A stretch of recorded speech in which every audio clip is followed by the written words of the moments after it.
दोस्तों, ये तब की बात है जब 2005 में इंडिया के एक लेजेंड स्विट्जरलैंड गए थे अपने टूर के लिए। 26 मई 2005 को वो स्विट्जरलैंड में लैंड हुए थे। स्विट्जरलैंड से लौटने के बाद उनके याद में, उनके सम्मान में स्विट्जरलैंड गवर्नमेंट ने 26 मई को साइंस डे डिक्लेयर कर दिया था। दोस्तों, आप समझ ही गए होंगे मैं किसके बारे में बात कर रहा हूँ। जी हाँ दोस्तों, आज की इस बिग शॉट सीरीज में हम बात करेंगे हमारे missile man APJ Abdul Kalam जी के बारे में, उनकी लाइफ की जर्नी और ऐसे ही कुछ इंटरेस्टिंग किस्से अपने अंदाज में मैं आज आपके साथ शेयर करूंगा। एपीजे अब्दुल कलाम जी का जन्म तमिलनाडु के रामेश्वरम शहर के एक छोटे से गांव धनुषकोडी में एक बहुत ही गरीब परिवार में हुआ था, जहां उनके पिता एक छोटी सी नाव चलाया करते थे, जिससे उनकी फैमिली को मुश्किल से 2 वक्त की रोटी नसीब होती थी। उनके घर में कोई भी पढ़ा लिखा नहीं था, लेकिन उन्हें बचपन से ही पढ़ाई लिखाई का बहुत शौक था। गरीब होने के बावजूद उनकी फैमिली उन्हें पढ़ाई के लिए पूरी तरह से सपोर्ट करती थी। लेकिन एपीजे अब्दुल कलाम जी हर सुबह स्कूल जाने से पहले न्यूज़पेपर बेचा करते थे, ताकि उनकी फैमिली पर उनके पढ़ाई का ज़्यादा प्रेशर ना आए। स्कूल में उनके मार्क्स उतने अच्छे नहीं आते थे, लेकिन वो हार्ड वर्किंग स्टूडेंट्स में से एक थे। उनका हमेशा सिर्फ एक फोकस रहता था कि हर दिन कुछ नया सीखा जाए, और इसीलिए वो घंटों घंटों तक पढ़ाई किया करते थे।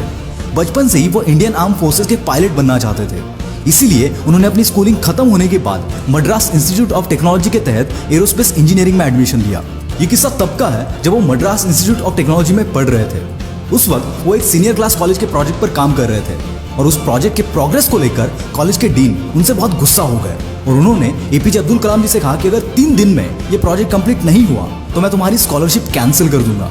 ये बात सुनकर एपीजे बहुत घबरा गए, और उन्होंने दिन रात बैठकर 3 दिन के अंदर उस प्रोजेक्ट को कंप्लीट कर दिया। ये देखकर उनके डीन बहुत खुश हो गए, और उन्होंने एपीजे अब्दुल कलाम जी से कहा कि मैं जानता था तुम्हें वो काबिलियत है, लेकिन मैं ये देखना चाहता था कि तुम में मुश्किल वक्त को सहन करने की क्षमता है या नहीं।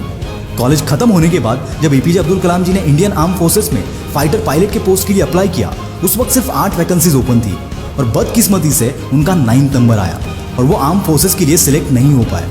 जिसके बाद उन्होंने defence research and development organisation यानी कि डीआरडीओ ज्वाइन की, जहां वो छोटे से होवरक्राफ्ट डिजाइन किया करते थे। लेकिन वो डीआरडीओ में अपनी जॉब से खुश नहीं थे, क्योंकि उन्हें वहां कुछ नया सीखने नहीं मिल रहा था।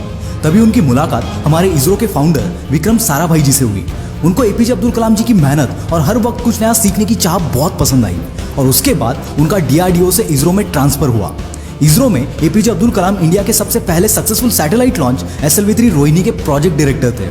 उसके बाद उन्होंने कई प्रोजेक्ट्स इनिशिएट किए। 1980s में पृथ्वी मिसाइल सक्सेसफुली लॉन्च करने के बाद उन्हें नासा ने जॉब ऑफर करने की कोशिश की, लेकिन उन्होंने उसे ठुकरा दिया।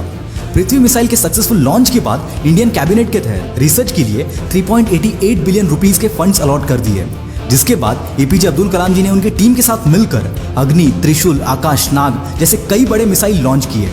उनके लीडरशिप के अंडर इंडिया को सबसे बड़ी कामयाबी तब मिली जब 1998 में इंडिया ने सीक्रेटली सारे न्यूक्लियर बॉम्ब टेस्ट करके इंडिया को सारी दुनिया के सामने एक न्यूक्लियर पावर घोषित कर दिया, जिसके बाद एपीजे अब्दुल कलाम जी को मिसाइल मैन ऑफ इंडिया के नाम से बुलाया गया। 2002 में एपीजे इंडिया के 11th प्रेसिडेंट बने।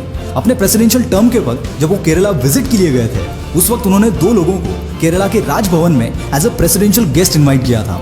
वो 2 लोग कोई बड़े सेलिब्रिटी नहीं थे, बल्कि एक चपरासी और एक छोटे से होटल का मालिक था, जिनके साथ उनकी त्रिवेंद्रम में काम करते वक्त दोस्ती हो गई थी। ऐसा ही एक किस्सा 2005 का है, जब उनकी फैमिली राष्ट्रपति भवन में रहने आई थी।